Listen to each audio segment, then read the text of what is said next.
केदार का अर्थ है दलदल वाली जमीन। ये घाटी एक अस्थायी जमीन पर मौजूद है। ऐसा लगता है कि केदारनाथ मंदिर इस अस्थिर घाटी में सबसे स्थिर जगह पर बना हुआ है।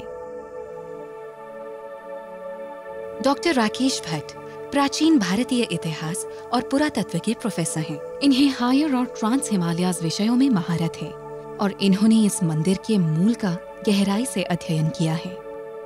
केदारनाथ की लोकेशन काफी यूनिक है। इसमें भूमि चयन बहुत इंपॉर्टेंट एस्पेक्ट होता है उसका, और निश्चित रूप से जिन्होंने इतने बड़े रिसोर्सेस को उस एज में, आज से लगभग 1000-1200 साल पहले, इतने बड़े ह्यूज रिसोर्सेस को मोबिलाइज किया होगा और उस स्थान का चयन किया होगा, तो नेचुरली उसके पीछे उस जमीन की, उस भूमि की गुणवत्ता का जरूर उन्होंने मूल्यांकन किया होगा, और उसके पश्चात ही यहाँ पे इस मंदिर का निर्माण किया होगा।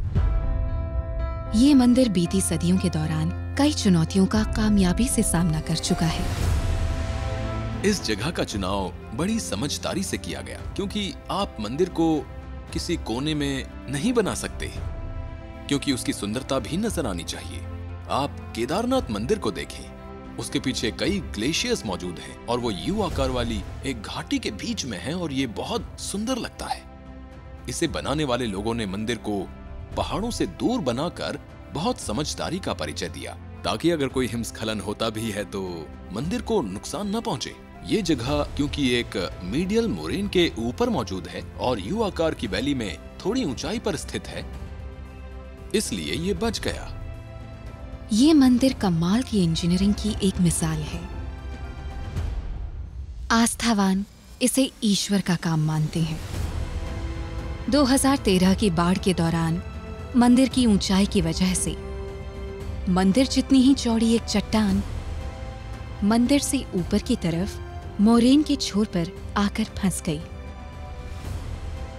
जिस मलबे की वजह से इस मंदिर को भारी नुकसान पहुंच सकता था, उसी ने बाद में आने वाले मलबे को रोककर मंदिर को नष्ट होने से बचा लिया।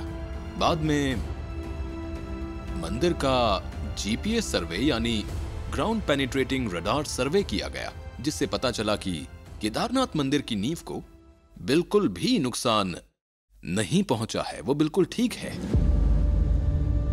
विशेषज्ञों ने मंदिर की मरम्मत की और इसे ठीक ठाक करने का काम अक्टूबर 2018 में पूरा हो गया। बाढ़ की वजह से मंदाकिनी और सरस्वती नदियां एक होकर बहने लगीं।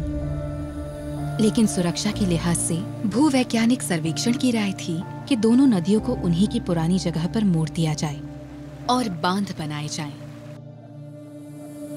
इलाके की मुश्किलों की वजह से पुनर्निर्माण दल को तमाम जरूरी चीजें खुद ले जानी पड़ी। मनोज सेमवाल पुनर्निर्माण के काम को अंजाम देने वाले दल के एक अहम सदस्य हैं।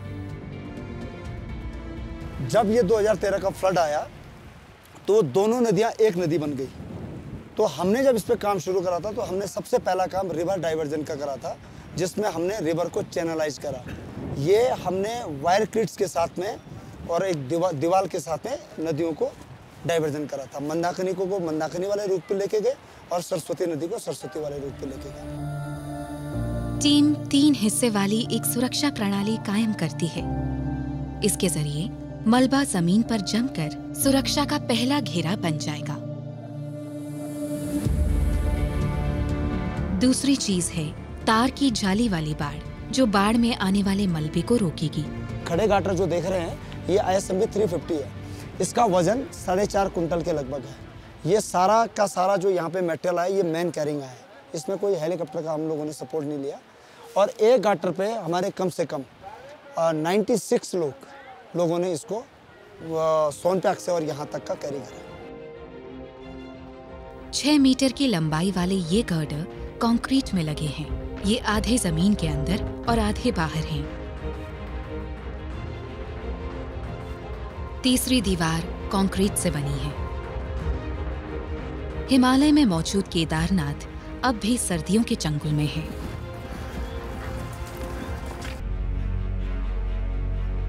भारत के उत्तराखंड राज्य में स्थित केदारनाथ कस्बा अब भी सर्दियों की जकड़ में है, लेकिन 2 हफ्ते से भी कम समय में पूरे भारत से हजारों की तादाद में तीर्थयात्री केदारनाथ मंदिर के खुलते कपाट देखने के लिए यहाँ आने वाले हैं। वर्क क्रू मुश्किल हालात से बराबर जूझ रहे हैं।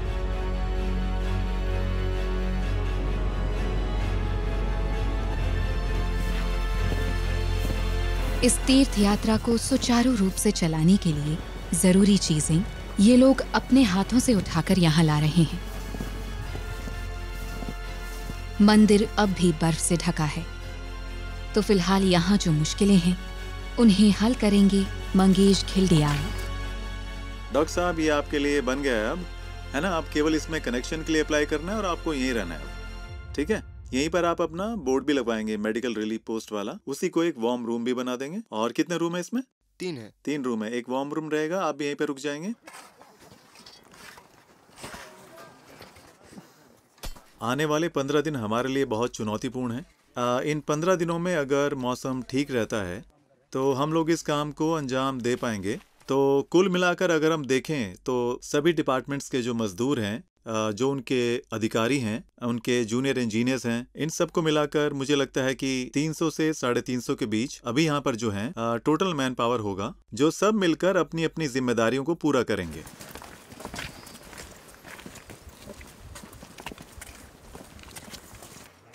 रूट का इंस्पेक्शन पूरा हो चुका है और रास्ता नजर आने लगा है।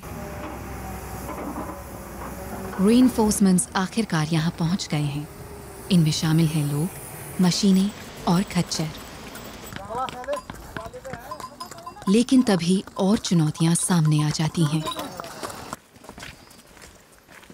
हम ये मान के चलें कि अगर हम अभी कम से कम मंदिर के चबूतरे को भी साफ कर दें तो उसके बाद हमारे लिए ये आसानी हो जाएगी कि अगर यात्री ज्यादा संख्या में भी आते हैं, क्योंकि पहले दिन आपके पास कम से कम 10,000 से 15,000 लोग आएंगे। अब वो खड़े भी कहाँ पे होंगे? अगर स्थिति ऐसी बनी रही तो दिक्कत हो जाएगी।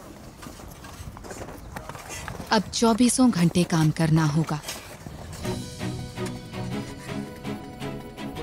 यात्रियों की बड़ी संख्या को देखते हुए तैयारियां भी उतनी ही ज्यादा करनी होंगी। करीब करीब हर साल ही बर्फ की वजह से सब कुछ गुम हो जाता है और हर यात्रा के लिए शुरुआत नए सिरे से करनी पड़ती है।